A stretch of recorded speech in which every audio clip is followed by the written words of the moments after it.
What's up, Escaping Fragility? Today's been an interesting day. I've been reading a lot. My motivation has been waning. I accidentally took a lot of LSD the other day, and it was the first time in my life I'd had an experience like that. It was a legit major psychedelic experience that if you were to say I could do that again, I probably would say no. I don't know if I'm ever going to do that again. And I have like 2-day afterlife where like I'm tired and still trying to work through some of the things that came up, and my motivation is waned. Anytime my motivation wanes, it makes me nervous. Like I get this weird idea that like, oh my gosh, what if you never want to work again? Your life's gonna crumble. Like, it's obviously irrational, and it's good to take breaks and time away and things like that and recuperate. I need to do that more.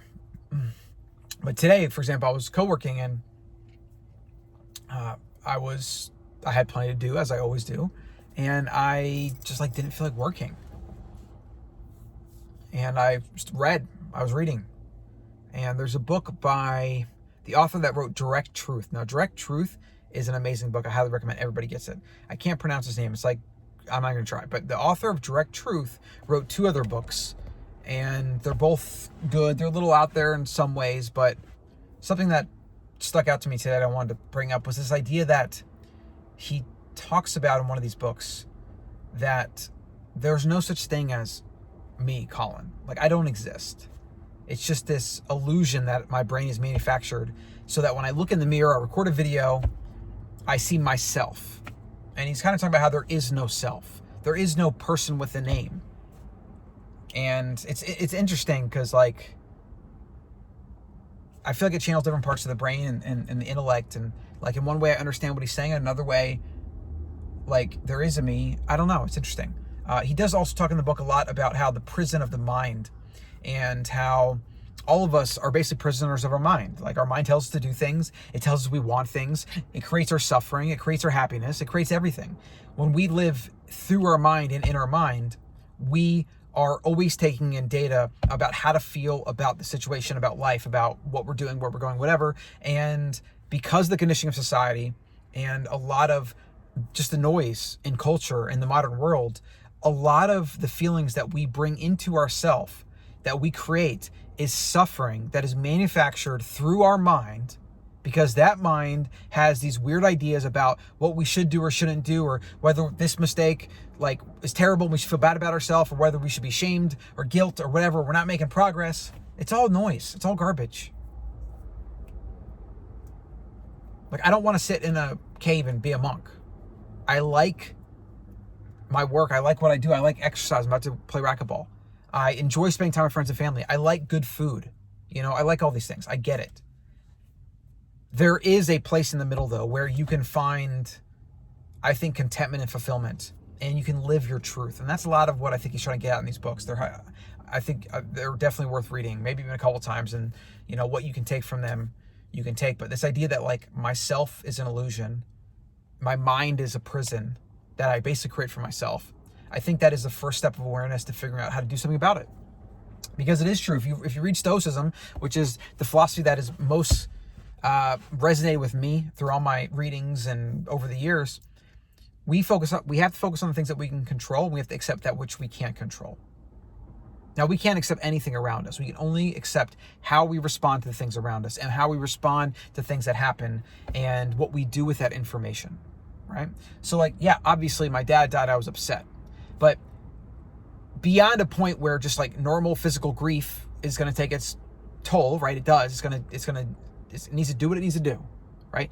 If I keep lingering in that grief, it will eventually have other negative effects that I will be letting happen, right? So you see this a lot with victim mindset and negativity in general, and just negative people.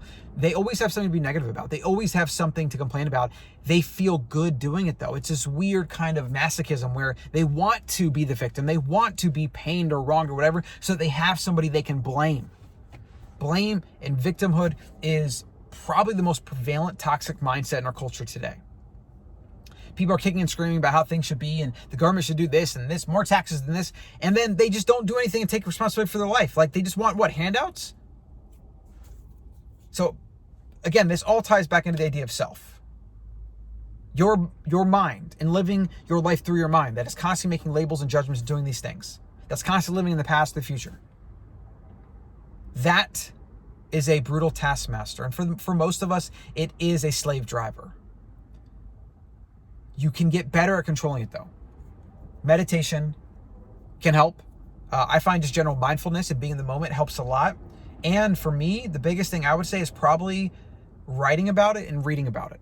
So reading books like The Direct Truth or Buddhism or any philosophy really is always an exercise for me, and better understanding my own psyche, my own biology, and then kind of taking that Stoic framework where what can I control, and then running everything through that filter.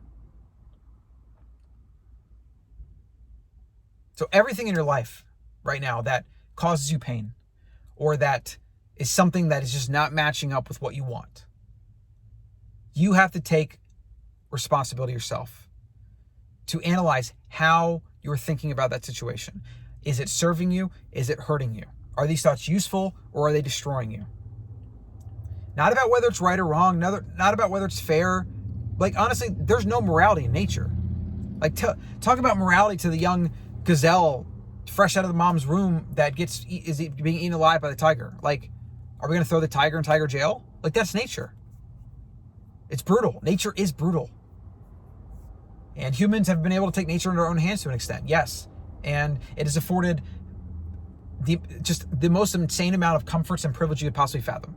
And what's funny about that privilege word is, I only think there is one privilege. That privilege is being alive right now in 2020. That's the only privilege there is. Because everyone else, 99.9% of humanity is dead. And then people try to talk about skin color and this and that. That's such garbage. That is just an excuse. It is just an excuse, right? Because I know a lot of rich white people that are miserable. Like, who cares if they have money? Like, what's the point of having money if you're not happy? You actually see more rich, unhappy people than you do happy people. So, like, what's the freaking point? It's a nonsensical idea and concept. It's just a typical victim blame narrative. It's just garbage. So, something to think about though. You know, it's a couple things to think about, I guess. But yourself is a prison, and the thing is, you have the key though. You can exit that prison at any moment you want. It's not easy. It can take time, take work. You constantly put yourself back in the prison. Like, your ego will constantly put you back in that prison, but you can remove yourself at any time. If you're suffering, you are in a self-inflicted prison. Yes, with certain things, you're going to have grief and it's going to be hard and you're going to have to go through that. You have to work through that stuff. Like, there's a certain biological response to grief and loss. But beyond that, if you wallow in pity for yourself and woe is me, you will ruin your life and you will stay stuck exactly where you are, or even potentially lead yourself into dangerous places that could get you killed or completely destroy everything. Nobody, not the government, not your parents, not your partners, brothers and sisters, nobody's responsible for your own results in life, your own health, your happiness. It's only you. What you do. It's the only thing that matters. So recognize that you've created a prison for yourself. We all have to some extent. It just depends on how far we go, how deep we go, and how much we repeat the same mistakes, being that same prisoner stuck in that same prison, and how much we let the ego and the prison guard kind of control and dictate and tell the prisoner what to do, and how the more unaware we are, the more we don't even recognize this prison guard relationship. Let me know what you think about this. I gotta work out.